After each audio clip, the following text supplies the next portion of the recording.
POVs, the perceptions. You feel what I'm saying? So it is what it is. Damn, pegasse um primeiro na playlist lá. So, B-sides, nigga. That's where we was at. Fuck. What? Cringe or not? Who the fuck is Claudia? Nah, I'm not doing that. Matter of fact, let's go Dark Asia. Let's see what we can get into with Dark Asia today. Turn this cousin to, oh my god, look at this chat. Oh my god, bro. Look at the title. You think we gonna sleep at night with this shit? Shit. I don't want to be the only one not to sleep at night, motherfucker. You feel me? Shit, you watching this with me. You catching this with me. Feel me? So we talking about Dark Asia. Hey, yo, it's a wedding meal, so there's some wedding beef. That's crazy. That's crazy. From this to one of them being, damn. Alright, cool. Is meant to be a wedding is meant to be a once-in-a-lifetime celebration, a day we imagine for years, where everything from the decorations and attire to the food served on silver trays feels just right. Some people spend months, even years, planning down to the smallest detail, all for that fleeting moment where, for a day, we become royalty in the eyes of our loved ones. But what if that perfect moment turned into something grotesque, something so disturbing that guests left traumatized, vowing never to eat meat again? What? This is not an urban legend. It happened not in some distant She got eaten in front of everybody? Oh my god, past, what? but in All the guests in the thing? modern-day Philippines. A story Philippines. so surreal, so disturbing that it left a whole community in disbelief. This is the case of Benji Ganay. Benji Ganay, damn. Damn, damn, damn, damn, damn. Dark Asia. Dark Asia, what, Megan? It all started in July 2004, when two men walked into the Nara Town police station. One of them was Juni Buyot, the other an older man from the village. At first, they hesitated. Buyot stood silent, weighing his words carefully. Then, as if steeling himself for something irreversible, he spoke. "We killed a man," he said, "and we made our wedding guests eat him." The officers were stunned. Cannibalism was believed to be a thing of the past, something from a very different time, a different world. He served his guests. What? It happened again. And not cannibalism was believed to be a thing of the past, something from a very different time, a different world. But now, here was a man claiming it had happened again, and not in secrecy, but during a public, joyous occasion. Police questioned the two men, trying to piece together what had taken place. They were told the rest of the story lay deep in the forest. Guided by Buyot, officers trekked into the thick brush. At first, they found nothing, but after 2 days of searching, they came upon what remained: burned bones, charred fragments of clothing, clumps of singed hair. Forensic analysis confirmed it. The remains had been burned and dumped. Additional bones, they were told, had been thrown into a nearby creek, left for the rain to wash away. And then the rest of the body parts was in people's stomachs. Damn. The victim was soon identified as 25-year-old Benji Ganay. But how did it come to this? Who was Benji, and how did he become the center of such a horrifying act? His name was Benji Ganay. There's little known about his life before the headlines. No school records, no clear backstory. Just a name, an age, 25, and a few fragments of family connection. He was the cousin of Eladio Baule, the man who would later be named the main perpetrator. The others involved were also distant relatives. Blood tied them together. But on that day, it meant they were literal family, blood family. Nothing. The chain of events that led to Benji's death sounded, at first, almost absurd. Too minor, too accidental to end in something so brutal. A single misstep, a moment of clumsiness. That was all it took. The incident happened on what was supposed to be a joyous... Yo, chat, y'all know that, okay, I don't know if y'all superstitious like this, but there's this thing where it's like, yo, it's believed that somebody's soul speaks, bro. Feel me? That's why apparently that's how people end up coming to answers. People end up coming. You know what I'm saying? That's why maybe it's you know what I'm saying? It becomes maybe a moment of amateuristic movements that like just, you know what I'm saying, that leads the whole situation into the investigators, and you know what I'm saying, just exposes the whole thing. And then that apparently that's how the soul spoke. You feel me? That's how the soul exposed the whole situation. You know what I'm saying? People can see it like that. I don't know if y'all see it like that. That's crazy. So I'm thinking probably this moment of clumsiness, this moment of amateuristicness was the you know what I'm saying? It was how was it Benji? That's how Benji's soul spoke. A stay for the Balde family, the wedding of Eladio's daughter. It was July 17th, 2004, and the village in Palawan was alive with music, food, and laughter.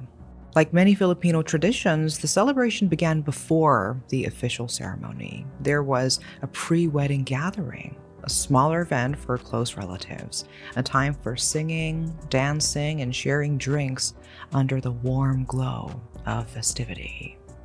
Benji had been invited to this gathering, held by the groom's family in a remote part of town. The atmosphere was light. People formed circles, clapped along to the rhythm, held hands, and took turns dancing with the bride and groom. So Benji, the groom's family, is what invited. Well, they connected. Did she say the groom's family is Benji's family? Hold on. The atmosphere or the groom's family invited Benji. Here was light. People formed circles. Benji had been invited to this gathering, held by the groom's family. The gathering held by the groom's family, so he was invited. In a remote part of town. The atmosphere was light. People formed circles, clapped along to the rhythm, held hands, and took turns dancing with the bride and groom. Then, in the middle of the dancing, it happened. Benji tripped. No one saw exactly what caught his foot. Maybe a mat, maybe another guest's leg, but he stumbled forward. As he fell, his hand reached out to stop his fall, and in the chaos, it landed on the bride's lower back, or maybe just slightly lower. She yelped, startled, the music stopped, heads turned. Benji was mortified. He stood quickly, bowing repeatedly, apologizing to the bride, to her family, to anyone who would listen. Sorry, he kept saying, again and again. So it was clear to many that it was an accident. One voice even called out, trying to diffuse the tension, "Let's keep dancing." And the music resumed. The crowd tried to move on. But not everyone did. Among the onlookers stood the bride's father. Nigga, for tripping and falling and landing on the bride's thingy dress? You gonna wanna cook a nigga? Eladio. A neighbor? His expression hadn't softened, nor had the gazes of several other men, relatives of the bride, watching Benji now with something darker in their eyes. Their smiles were gone. What remained was quiet and cold. Relatives of the bride, watching Benji now with something darker in their eyes. That's a revenge family. Their smiles were gone. What remained was quiet and cold, like a decision had already been made. The dance went on, but the mood had shifted. What happened next would not only end a life, it would stain a family celebration forever. Eladio couldn't let it go. To him, an apology wasn't enough. Not for the shame he believed had been brought upon his daughter. Daughter, shit. I guess that is a sensitive one, right? Daughter, nigga. Oh, but he tripped and fall, bro. It was a mistake. My bad, gang. Disruption of what should have been the proudest day of his life. In his eyes, Benji had crossed a line. And now just... Nigga, I tripped and fell, bro. I don't even know. Why you want to eat me, dog? No. I tripped and fell. Buddy, why, dog? I don't even know. Maybe I was set up. Maybe they set me up. Maybe it's an enemy, blah, blah. He saw the timing that, you know what I'm saying, me tripping was gonna cause whatever it caused over there, you know what I'm saying? So I don't know. Oh, you ate a nigga because of a mistake. Justice, his version of it, had to be served, fueled by resentment. Eladio gathered 3 of his own kin. Yo. His 21-year-old son, Gerald Ballet, Waffle his Ted. 36-year-old nephew, SSUBB-UPP, and another cousin, Junie Bouillot, the same man who would eventually confess it all. At first, their plan was to scare Benji, nothing more, just a warning. They forced him into a motorized tricycle and drove out, away from the village and into a secluded area, the kind of place where no one would hear a thing. But once they got there, something shifted. What do you mean you're gonna scare him and then take him where? You know what I'm saying? The most secluded place in... You're not scaring nothing, buddy. You're really trying to play God, I ain't gonna lie. Fear wasn't enough for Eladio. The anger that had been simmering now boiled over. He pulled out the knife he had brought, meant only to intimidate, and without hesitation, stabbed Benji. Once, twice, again, until the young man collapsed. And you call that scaring the nigga? The neighbor. Stopped moving. The others joined in, beating and cutting him as they punished him together. And when Benji no longer showed signs of life... Y'all feel like Korea got some savages, dog? Wait, hold on, let me see. It's Korea, right? Yeah, we in the third world. Korea is the third world, right? Hold on, let me just check. Confirm this. You know me, bro. I gotta find out.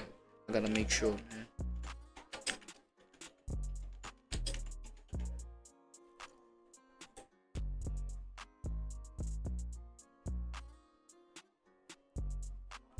Oh my god.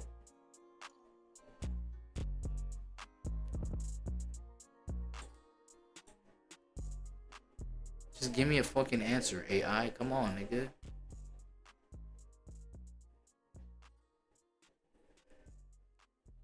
Oh shit, hold on. South Korea has emerged as a global... Bro, is it fucking...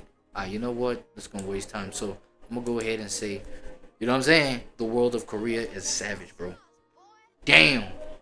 These Asians are not playing around. The violence didn't end. They stripped his body, gathered coconut leaves, poured kerosene, but before setting the body alight, Eladio did something that sent a chill through even his co-conspirators. He cut off Benji's tongue and ear and ate them raw, smiling as he... Smiling!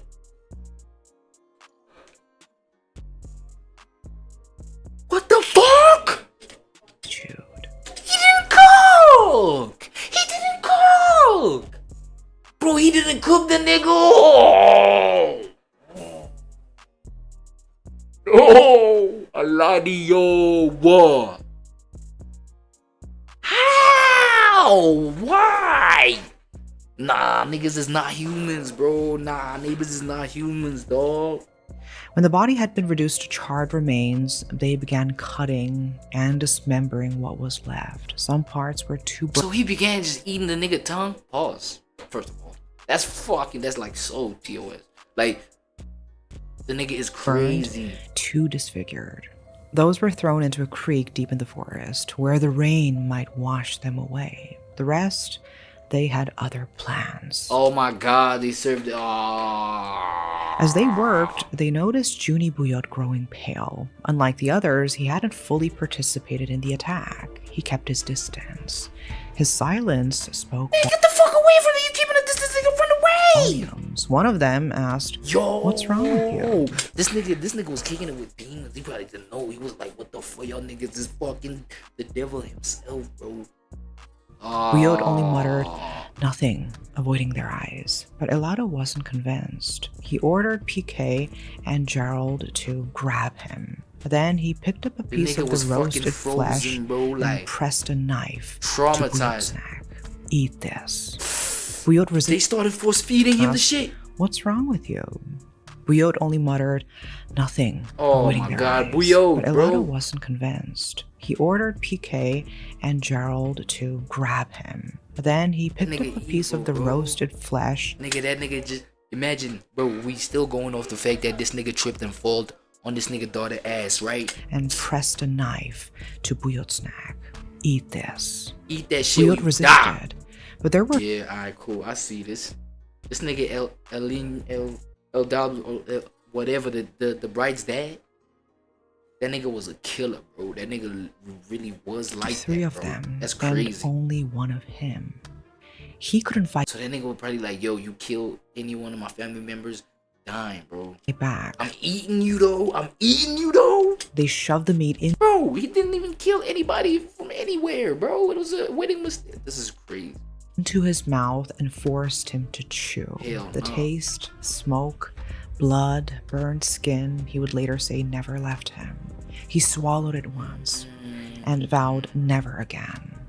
The others laughed, mocked him, called him a coward. But as they laughed, another thought formed, a darker, more disturbing idea.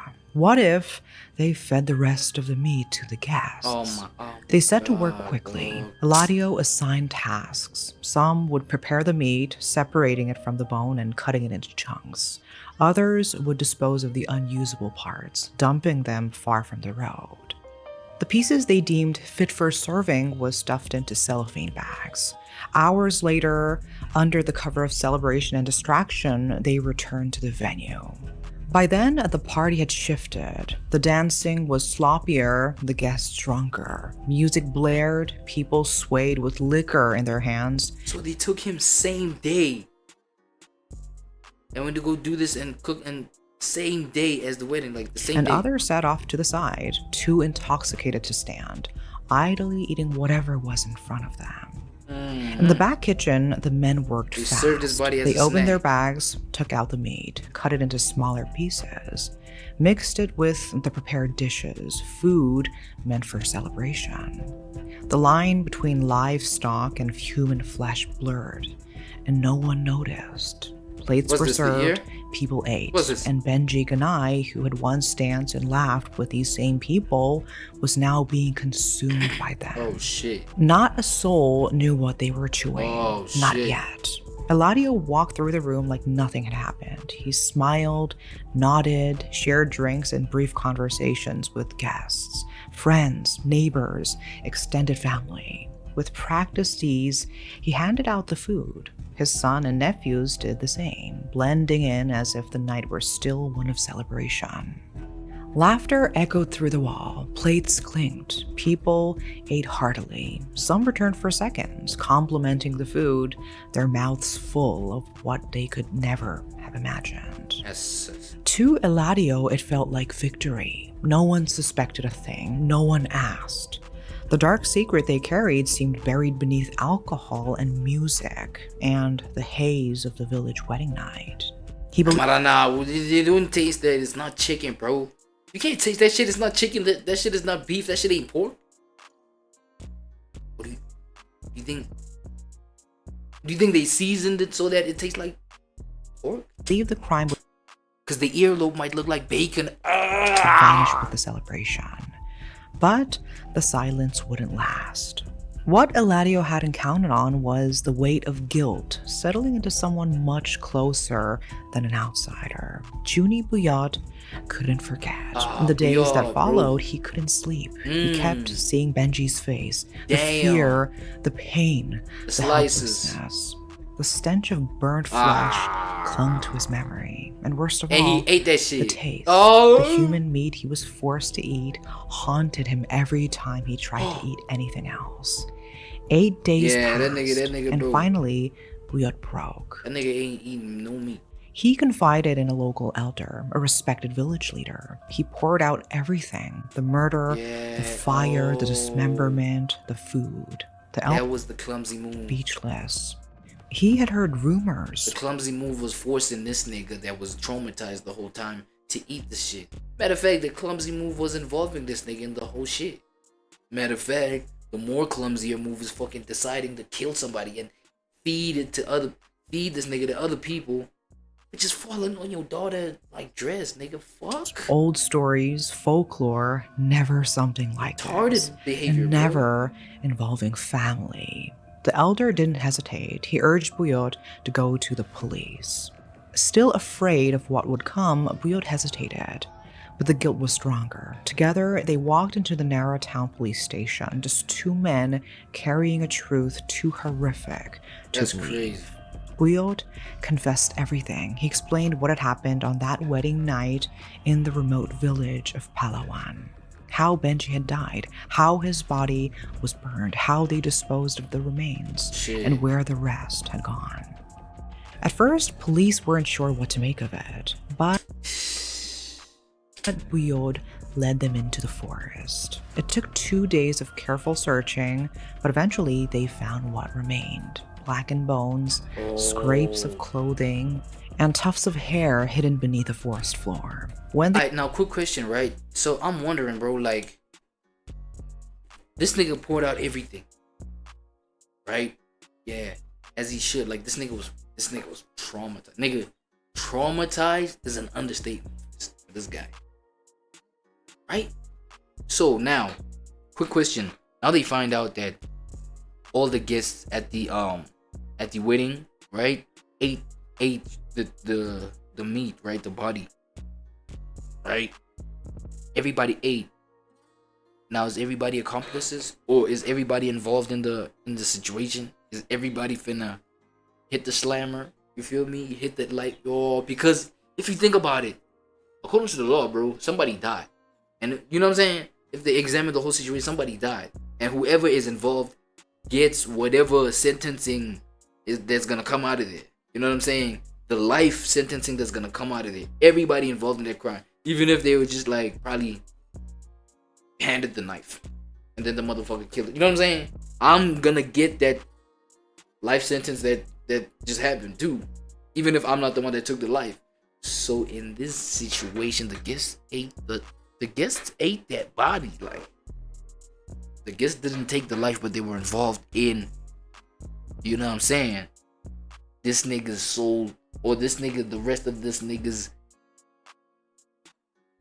existence leaving Earth completely. Everybody was involved, at least in that angle. So I feel like, yo, how do they work that one out, right? They asked about the missing body parts. Buyot said it plainly. The guests ate them. Oh my It was God. a line that would send shockwaves across the country. The media caught on quickly. A murder at a wedding was already disturbing enough. But this, cannibalism hidden in plain sight, it sounded like fiction. But it wasn't. People were horrified. How could no one have noticed? How could anyone eat human flesh? Bro, I'm thinking, bro, human flesh, yes. Without realizing it. Bro, that's what I'm saying. Like, the consistency, like the texture. I don't know, man. This is not chicken. Okay, it smells like pork. Ain't no pork that's this. You know what I'm saying? I mean, chew your own tongue and just like try to feel that with your teeth, bro. What meat has this texture? Cow tongue. You see, cow tongue, and there's people that eat like animal body parts, right? Fuck. So they might have mistaken it for like some other, you know what I'm saying? An animal's body part. Just snack on it. Because the earlobe, bro, what the fuck feels like the earlobe? I'm saying, what the fuck feels like this? Bacon. The truth was likely simple and sad. Most of the guests were too drunk, their senses dulled, their guards down. Food was food. No one suspected the host could ever do such a thing, especially not to one of their own. Crazy. Senior Superintendent Perla Bakel, the police chief of Nara Town, later told the press he had never encountered anything like it. Not in his career, not even in stories. The charred remains found in the forest were later confirmed to belong to 25-year-old Benji Ganai. The identification came through forensic examination and Juni Buyot's detailed confession. Benji wasn't a stranger. He was one of their own, family. When word spread that human bones had been discovered in the forest, another man cracked, SSUBB-UPP. Overwhelmed with guilt, he turned himself in to the authorities and admitted his role in the killing. With two confessions on record, that man's soul spoke, nigga. That man's soul yelled like, yo. That nigga's soul made sure this nigga PK couldn't even sleep at night. Swiftly moved to arrest Eladio Balde and his son Gerald. But Eladio, even in custody, refused to accept any responsibility. Whenever cameras were near, he would cover his face. He remained silent around reporters, never offering a clear explanation. According to Senior Police Inspector Perla Bakel, the motive behind such extreme violence still remains unclear. That was extreme. But one thing was certain. Eladio was intoxicated on the day of the wedding. Investigators noted that he had already been drinking before Benji's accidental stumble. As details of the case unraveled, the story spread like wildfire, not just in Palawan, not just across the Philippines, but around the world. The picturesque town of Nara, once known for its serene rice paddies, lush mountains, and tranquil beaches, suddenly had a new sinister label. People began calling it the town of cannibals. Online rumors ran rampant, claims that tribal... Yo, because at the same time, in some twisted sense, everybody, you know what I'm saying? Everybody ate there, and everybody is from that town. So technically, is down to get based off of what happened here. Cannibalism had returned, that visitors might be at risk, that no one was truly safe. Tourism plummeted, local businesses suffered, curious visitors stopped coming. The mayor of Nara, Lucena Damala, held a press conference, calling the incident an isolated case. The people of Nara are kind, she said. This is not who we are. But the damage was already done. Yeah, this was crazy. Reynaldo de la Rosa, Nara's tourism officer, criticized the media. He blamed sensationalist headlines for distorting facts, for associating the town's traditions with something monstrous. He argued that careless reporting had shattered Nara's growing reputation as a nature destination, home to hidden waterfalls, mountain trails, and healing hot springs. Some continued to believe the worst. Eventually, Junie Buyot, who came forward and led police to the truth, was ultimately treated as a cooperating witness. His testimony was crucial in uncovering what happened that night. As for Eladio, Gerald, and Piquet, beyond the initial arrest, little is known. There were no televised court hearings, no detailed sentencing reports, just scattered headlines, a few police statements, and then silence. The story faded, but the questions didn't.